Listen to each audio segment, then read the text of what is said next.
Assalamualaikum warahmatullahi wabarakatuh. Alhamdulillah, alhamdulillah bil alamin, wassalatu wassalamu ala asyrafil anbiya'i wal mursalin wa ala alihi wa sahbihi ajma'in. Amma ba'da. Bersyukur kita kepada Allah dengan mengucapkan alhamdulillah. Kemudian bersalawat kepada Nabi kita yakni Nabi Muhammad sallallahu alaihi wasallam dengan ucapan Allahumma salli ala sayyidina Muhammad wa ala ali sayyidina Muhammad. Bapak-bapak, ibu-ibu, kaum muslimin jamaah salat maghrib yang dirahmati Allah Subhanahu wa taala. Mari sama-sama kita awali kajian kita ini dengan mengucapkan basmalah. Bismillahirrahmanirrahim.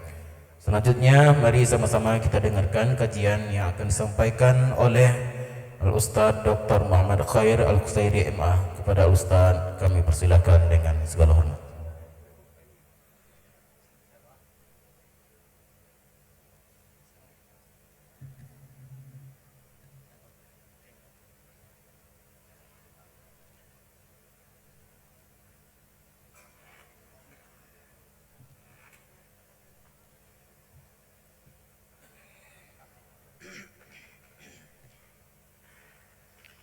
Assalamualaikum warahmatullahi wabarakatuh.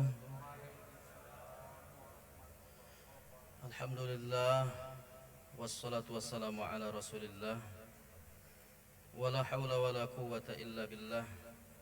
Ashhadu an la ilaha illallah wahdahu la syarika lah, wa ashhadu anna muhammadan abduhu wa rasuluhu la nabiyya ba'dah. Kaum muslimin, musliman, jamaah Masjid Rawdatus Shalihin yang dimuliakan Allah Subhanahu wa taala. Mengawali majelis kita malam ini kita bertahmid alhamdulillahirabbil alamin. Dengan izin Allah taala kita bertemu kembali dalam kajian sebagaimana biasa di hari Ahad pertama ini. Mudah-mudahan pertemuan kita termasuk pertemuan yang diberkahi Allah Ta'ala. Amin ya rabbal alamin. Allahumma salli wa sallim wa barik alaihi. Assalamu alayka ayyuhan nabiyyu wa rahmatullah. Jamaah yang dimuliakan Allah Subhanahu wa ta'ala, apa kabar Bapak Ibu? Alhamdulillah. Semoga sehat-sehat walafiat semuanya, dimudahkan segala urusannya insyaallah. Kita hari ini berada di pertengahan bulan Dzulqa'dah. Bulan lalu kita membahas tentang bulan Syawal. Maka bulan ini kita bahas bulan Dzulqa'dah. Setiap bulan dalam Islam memiliki keistimewaan tersendiri.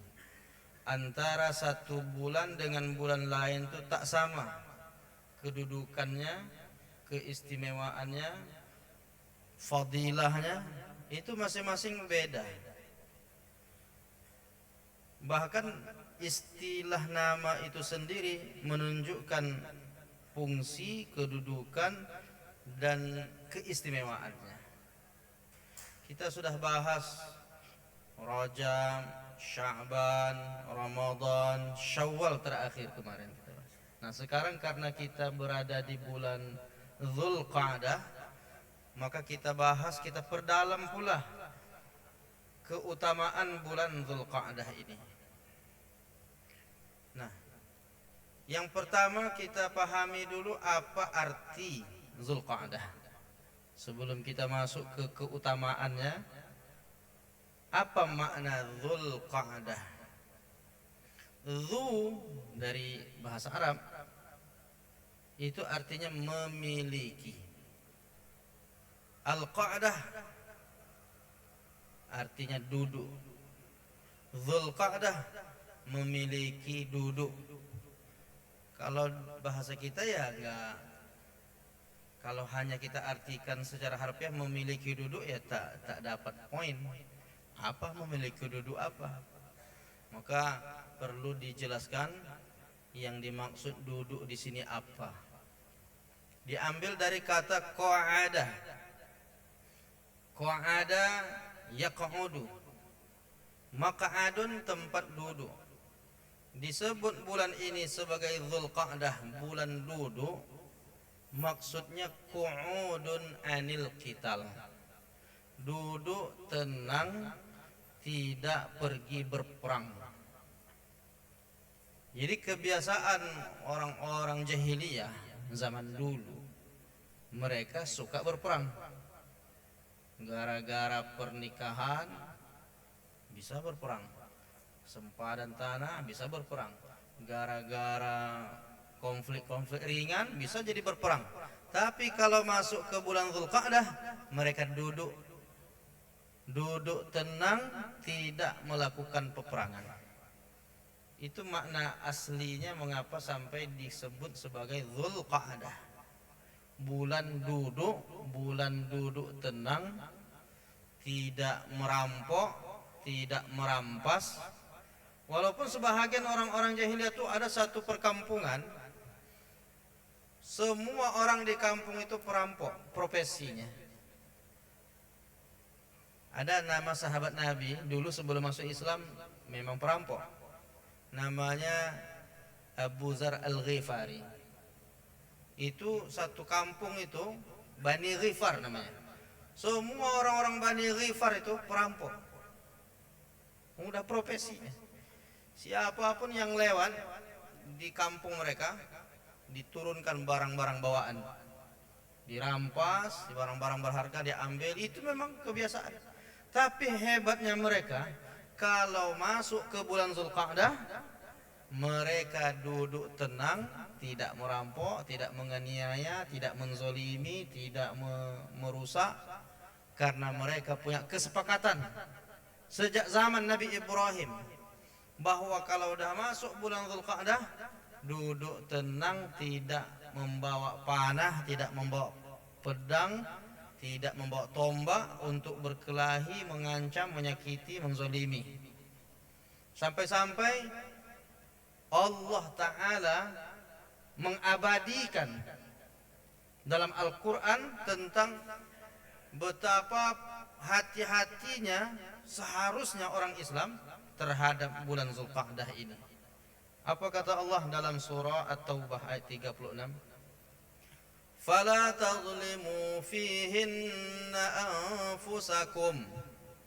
Janganlah kalian berbuat zalim di bulan ini. Janganlah kalian berbuat zalim. Zalim itu sebetulnya makna aslinya menzalimi diri, itu berbuat dosa. Kita menzalimi, berbuat dosa itu sama dengan menzalimi diri sendiri, karena dampak dari dosa itu kan kembali ke kita. Jangan berbuat dosa di bulan tersebut. Di bulan apa? Salah satunya di bulan Dzulqa'dah. Apa sebab? Karena bulan Dzulqa'dah ini bulan duduk tenang, dan bulan ini dimuliakan. Karena dia mulia, tak boleh dikotori dengan dosa. Orang yang berbuat dosa di bulan Dzulqa'dah, dosanya dilipat gandakan. Begitu kata Imam Qatadah, murid dari Abdullah bin Abbas radhiyallahu anhuma. Orang yang paling hebat menafsirkan Al-Quran, dialah sepupu Nabi, namanya Abdullah bin Abbas. Nabi pernah berdoa, kata Nabi, Allahumma faqihhu fid din. Ya Allah, pahamkan Abdullah bin Abbas ini agama, wa 'allimhu ta'wil, berikan kemampuan dia menafsirkan Al-Quran. Makanya sahabat-sahabat Nabi kalau nanya tentang maksud Al-Quran, tanyanya kepada Abdullah bin Abbas. Dan Abdullah bin Abbas ini juga punya murid-murid. Salah satu muridnya Imam Qatadah. Dalam penjelasan Imam Qatadah, yang dimaksud oleh ayat janganlah berbuat zalim di bulan tersebut, karena berbuat dosa di bulan ini dilipat gandakan dosanya. Kalau bulan Syawal kemarin buat dosa, satu perbuatan dosa ya dicatat satu. Tapi kalau bulan ini buat dosa, dilipat gandakan oleh Allah. Apa sebab?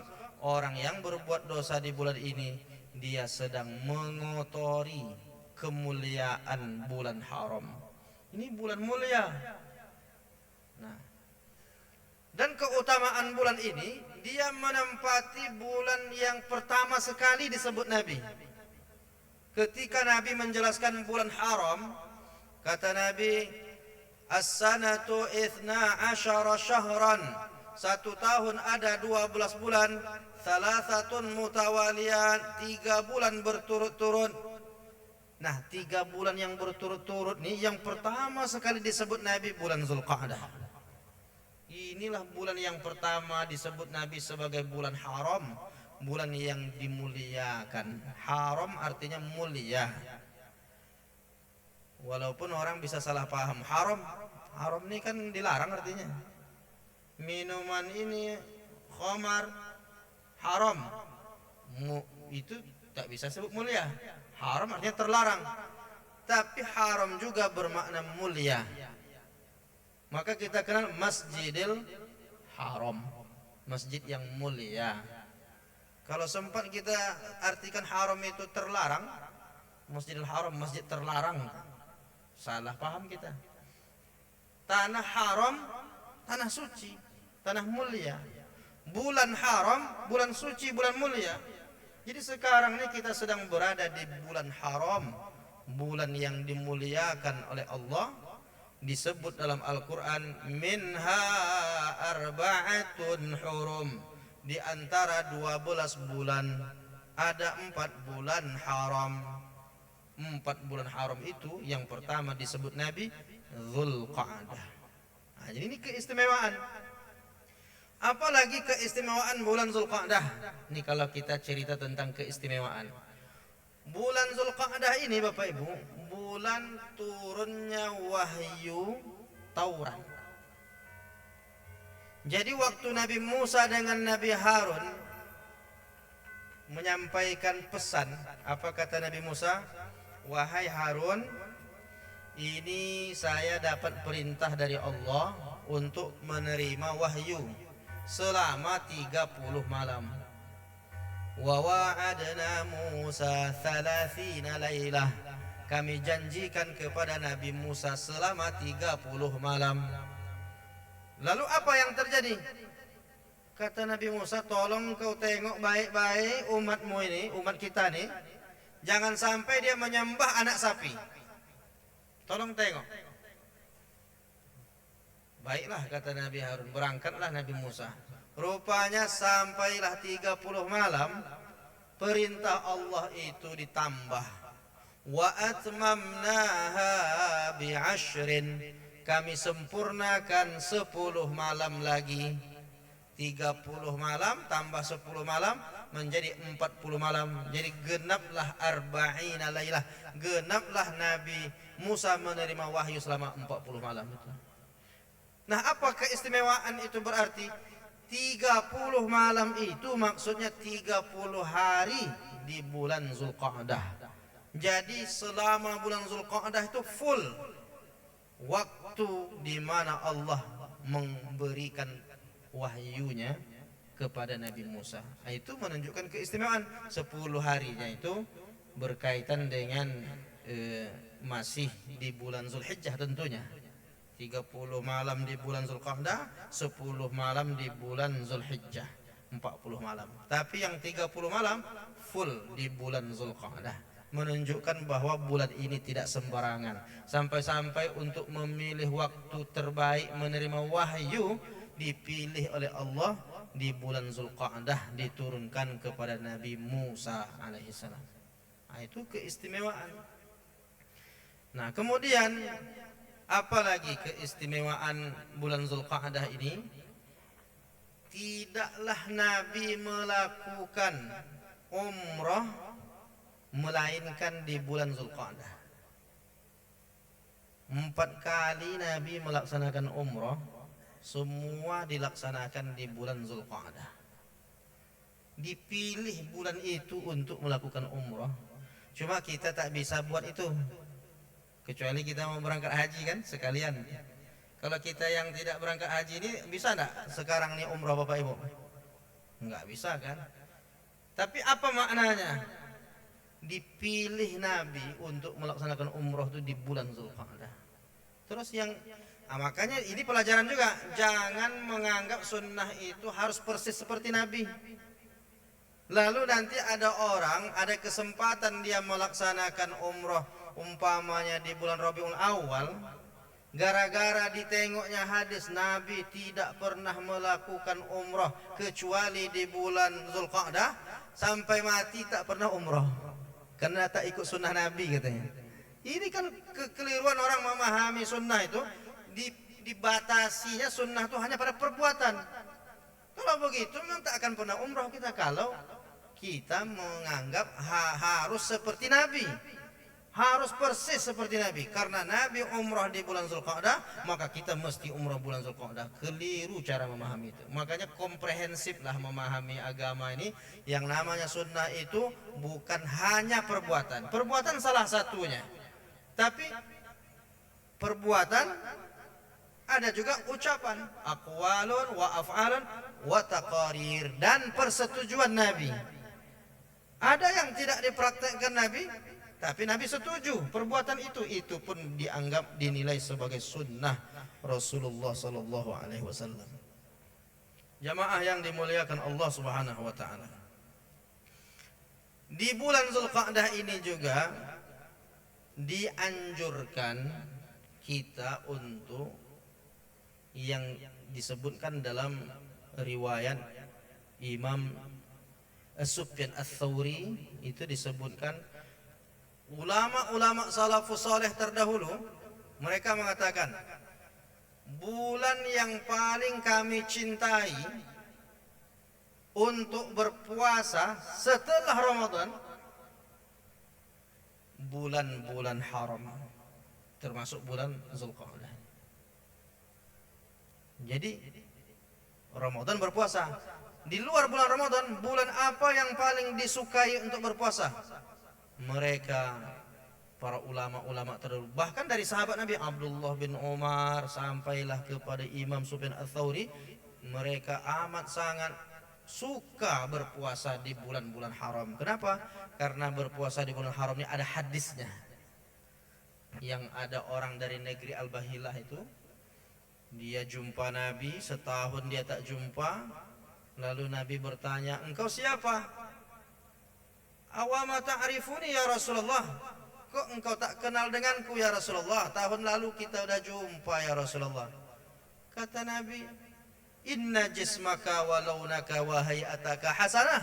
Dulu waktu kita jumpa, fisikmu kuat, raut wajahmu memang fresh, tidak seperti sekarang. Sekarang kok seperti orang sakit. Wa madza bika ma'arah, mengapa engkau sampai berubah seperti ini? Kata sahabat ini, wallahi, demi Allah, ma aftartu ba'daka illa lailan, aku tidak makan dan minum sejak setahun yang lalu, tak ada aku makan dan minum kecuali di malam hari. Puasa setahun dia. Lalu kata Nabi, man amaraka an tu'adziba nafsak, siapa yang menyuruh engkau menyiksa diri? Sum syahras sabri Ramadan, kalau engkau mau puasa, puasa di bulan Ramadan aja dah cukup, kata Nabi. Inni ajidu quwwatan fa uhibbu an tazidani, saya ini orangnya kuat ya Rasulullah, kalau cuma Ramadan rasanya masih sanggup untuk selain Ramadan. Kalau boleh tambahkanlah lagi, kapan aku boleh berpuasa selain Ramadan? Kata Nabi, yauman minasyahri, puasalah sehari dalam sebulan. Saya masih kuat ya Rasulullah, tambah lagi, fayaumaini minasyahri, 2 hari dalam sebulan. Saya masih kuat ya Rasulullah, tambah lagi, fathalathata ayyam minasyahri, 3 hari dalam sebulan. Saya masih kuat ya Rasulullah, tambah lagi. Di ujung hadis itulah apa kata Nabi? Berpuasalah engkau di bulan-bulan haram. Bulan haram itu ada 4, Zulqa'dah, Zulhijjah, Al-Muharram, Rajab. Kalau mau puasa, banyakkanlah puasanya di bulan-bulan haram. Jadi karena kita masih ada nih bulan Zulqa'dah nih, kalau mau memperbanyak puasa, ini waktu-waktu terbaik. Imam Sufyan Ats-Tsauri mengatakan, ini waktu yang paling aku cintai untuk berpuasa. Imam Sufyan Ats-Tsauri ini sebagaimana yang dikisahkan, dia ulama yang di kampungnya terkenal, namanya juga dikenal orang di zaman itu.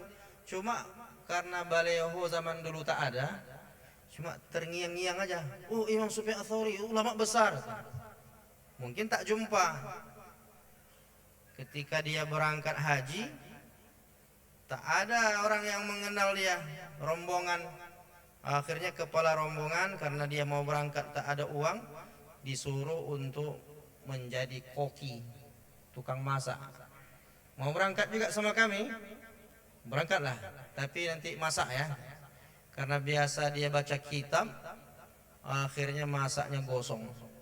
Ulama disuruh masak, jarang-jarang masak, gosong. Akhirnya ulama besar ini ditempeleng oleh kepala rombongan. Diam aja dia. Udahlah, gak apa-apa, memang salah aku, katanya. Sampai di Makkah, banyak orang menyambutnya. Syekh, ulama, dicium tangannya. Karena ulama besar.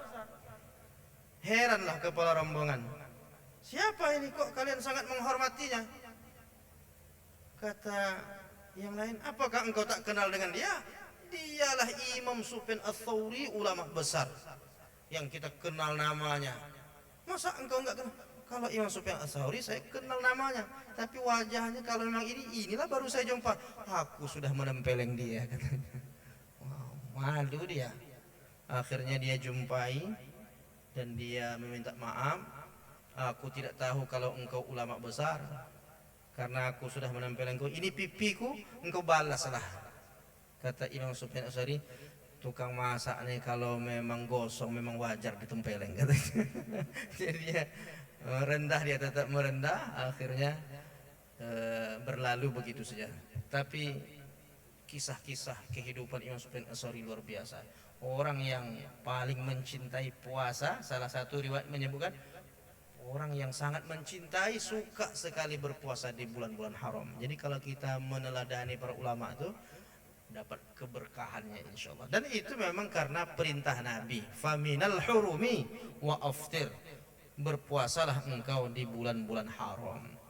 Seandainya tak dapat banyak, mungkin pilih ajalah kayak besok hari Senin, umpamanya hari Kamis. Yang penting adalah kita berpuasa di bulan-bulan haram untuk mengamalkan sunnah Rasulullah SAW. Itu diantara keutamaan bulan Zulqa'dah dan secara umumnya bulan-bulan haram. Mungkin pendahuluan, sebagai pendahuluan dari keutamaan bulan Zulqa'dah ini, itu dulu sebagai dasar untuk kita diskusikan. Agaknya masih ada waktu kita beberapa menit pastinya untuk kita perdalam apakah kaitannya dengan rencana kita ke depan. Sebetulnya dah bisa juga kita bahas tentang kurban nih Pak ya, persiapan kan. Jadi mungkin kita ambil waktu beberapa menit menjelang Isya ini untuk berdiskusi sebagaimana biasanya. Gimana, setuju Pak? Kita buka tanya jawab. Biasanya banyak jamaah di sini bertanya jawab. Kalau dapat dijawab, kalau tidak jadi PR aja lah. Silakan Pak, kalau ada mau kita diskusikan. Tidak terikat tentang Zulqa'dah, tapi hal-hal yang perlu kita diskusikan terkait tentang rencana-rencana amaliyah kita ke depan atau hal-hal lain dianggap penting. Silahkan. Iya Pak, betul Pak.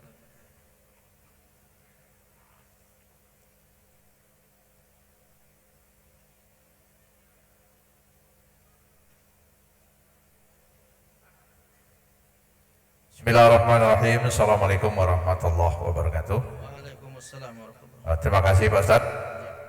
Tadi saya menggarisbawahi tentang puasa tadi Pak Ustadz. Pertama,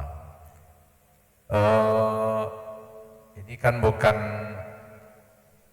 ya mungkin tidak kelaziman masyarakat kita gitu kan dalam menjaga bulan-bulan haram ini gitu.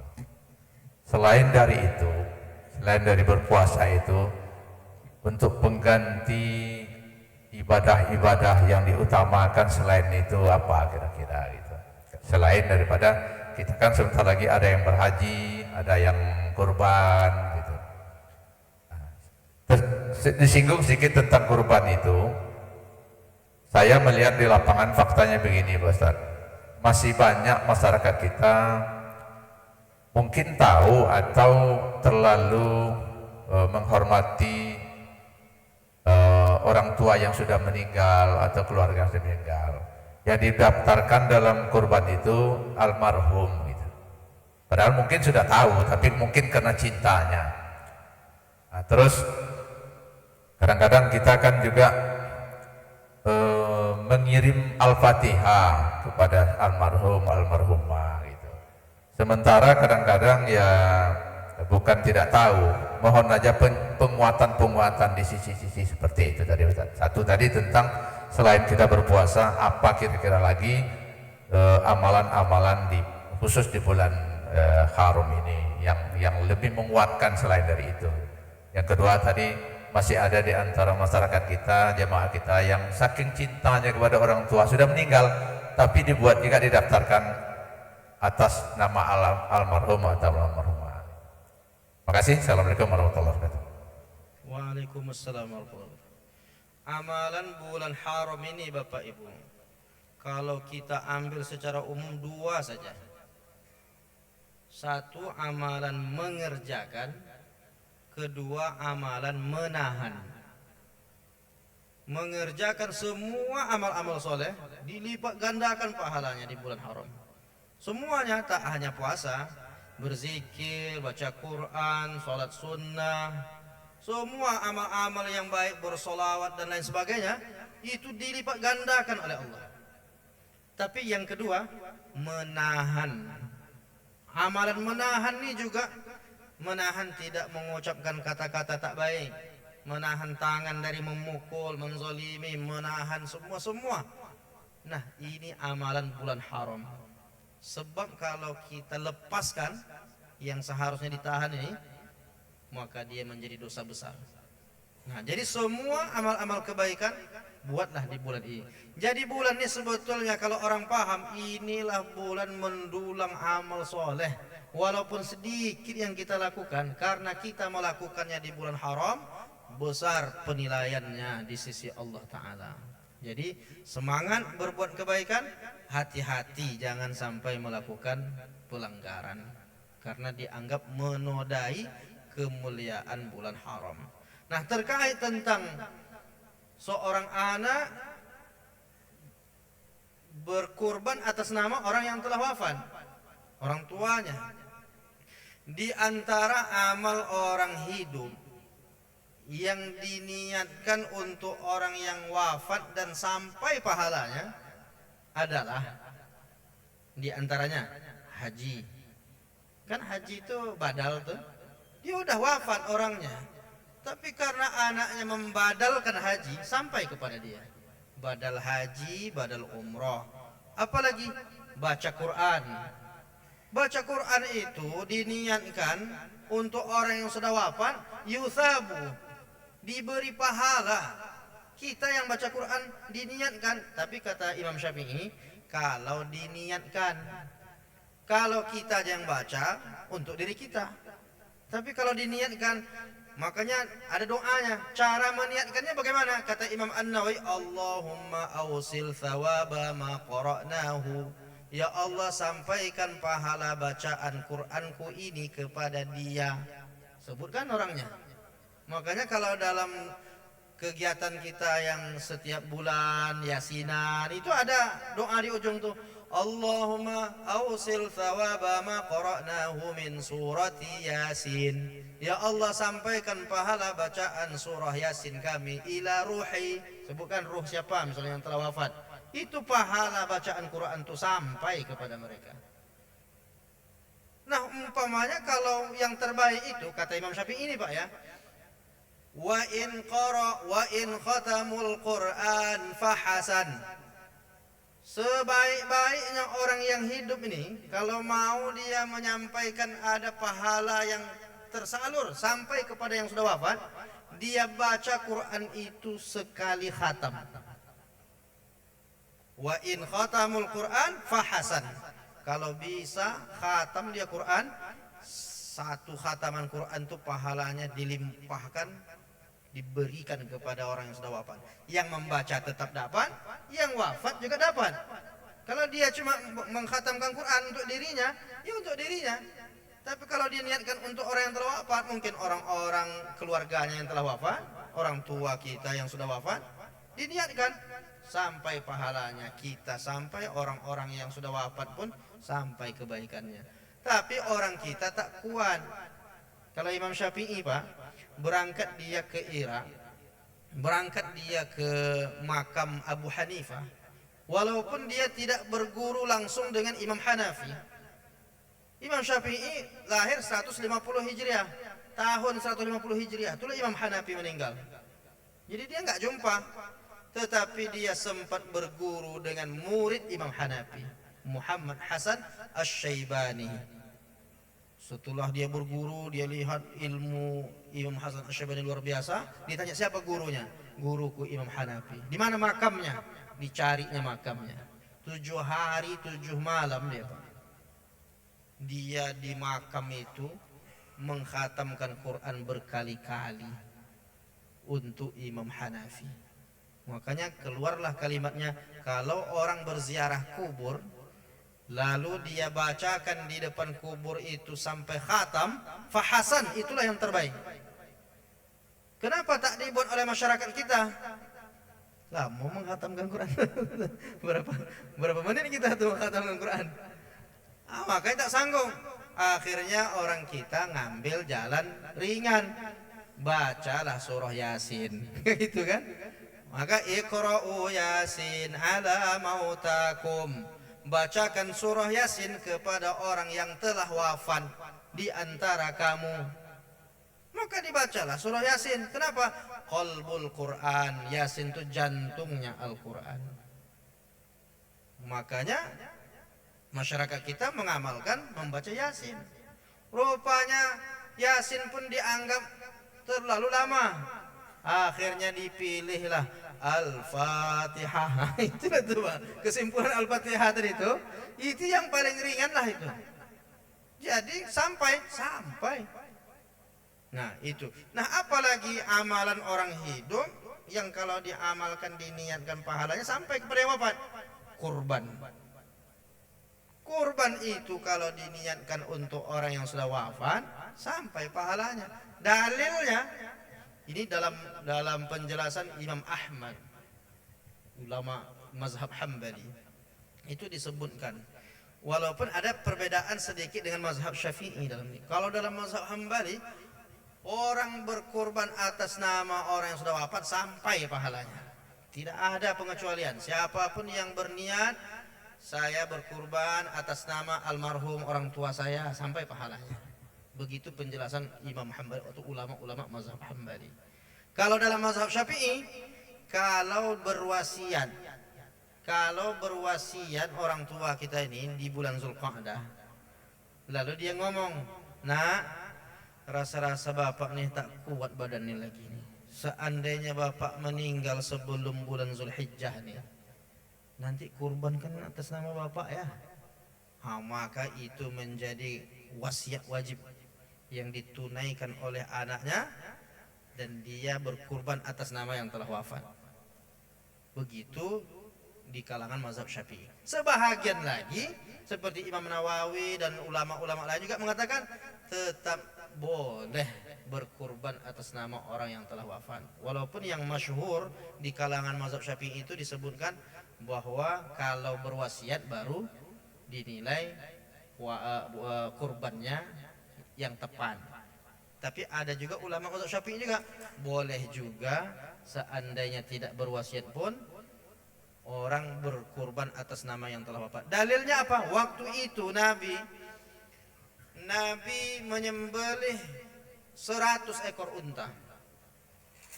Waktu menyembelih satu ekor unta itu Nabi berdoa, Allahumma taqabbal min Muhammadin wa ali Muhammadin wa an ummati Muhammadin.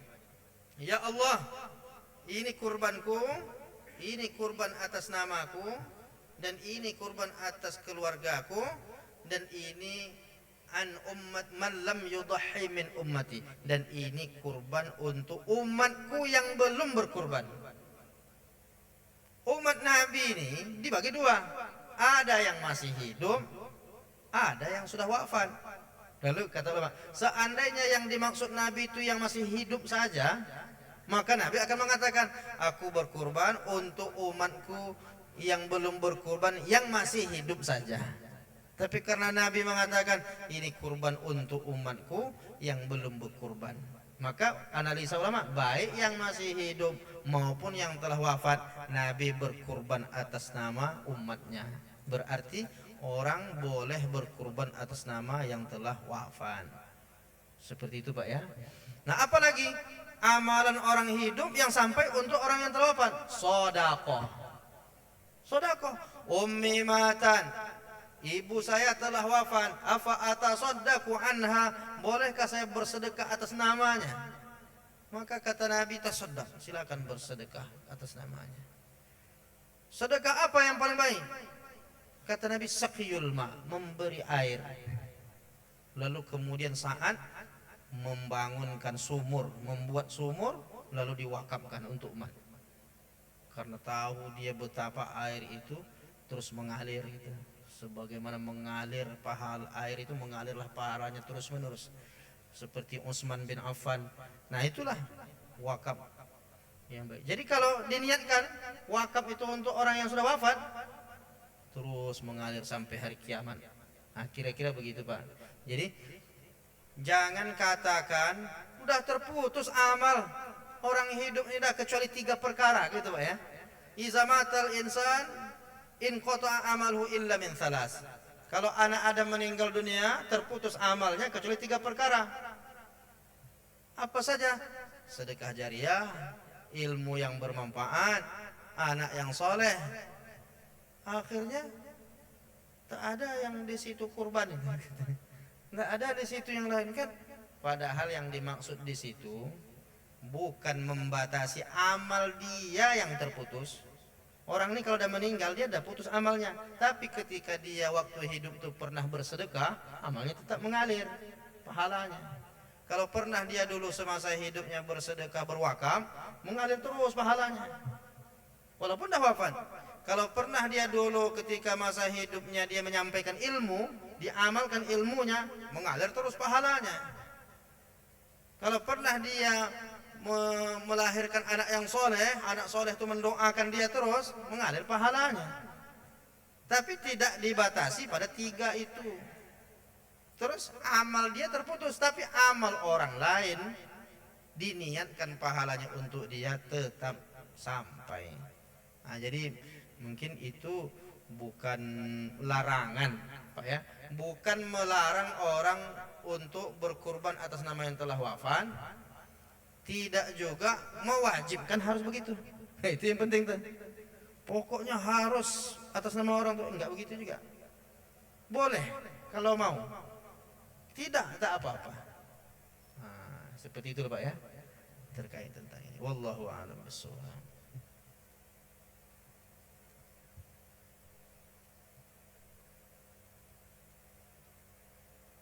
Cukup Pak. Udah menjelang azan Isya 2 menit. 2 menit lagi. Baik. Jadi cerita kita ini tentang amal orang hidup untuk orang yang wafat. Dalam hadis lain Pak, kalau kita ramu ada 7 lagi itu. Amal yang tetap mengalir, di antaranya mengalirkan air, membuang sampah di sungai gitu kan, mewakafkan mushaf Al-Quran, membuat rumah singgah untuk orang dalam perjalanan. Ada lagi tuh. Nah, jadi membangun masjid. Bangun masjid Pak. Alhamdulillah masjid kita yang di pesantren di Pak Neng udah bisa dipakai. Alhamdulillah udah pakai. Sekarang pesantren kita yang di Tenayan lagi, yang perlu dukungan jamaah. Masih berjalan kaki anak tuh ke kantor wali kota tuh, panas-panas tuh, lewat kebun Pak Said nih, ke belakang-belakang tuh dia masuk. Wah, masih sampai sekarang. Padahal sebetulnya dah bisa tuh dilaksanakan, maka kita buat masjid darurat sekarang. Masjid darurat itu dengan perlengkapannya segala macam tuh anggaran biayanya 70 juta. Nah, sekarang udah terkumpul lebih dari 30. Nah, jadi itulah yang kita sama-samakan. Jadi masjid darurat itu situlah mereka sholat. Tak usah lagi sholat jalan kaki panas-panas.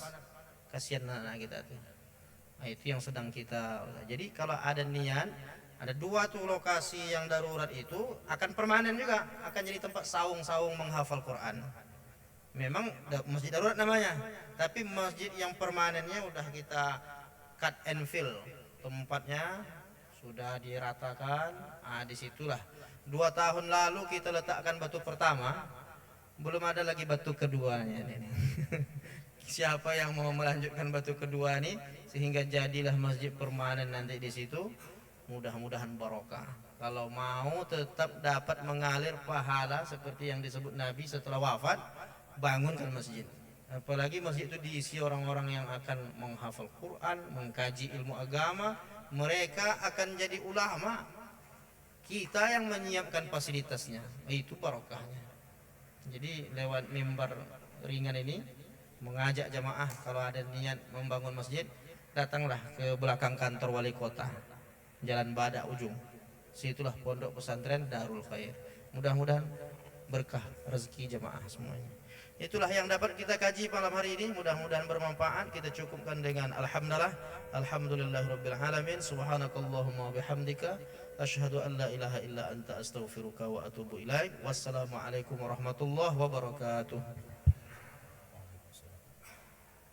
Terima kasih kita ucapkan kepada Ustadz. Mudah-mudahan apa-apa yang disampaikan oleh beliau bisa kita terapkan dalam kehidupan sehari-hari. Mari sama-sama kita tutup dengan ucapan hamdalah. Alhamdulillahirabbil alamin.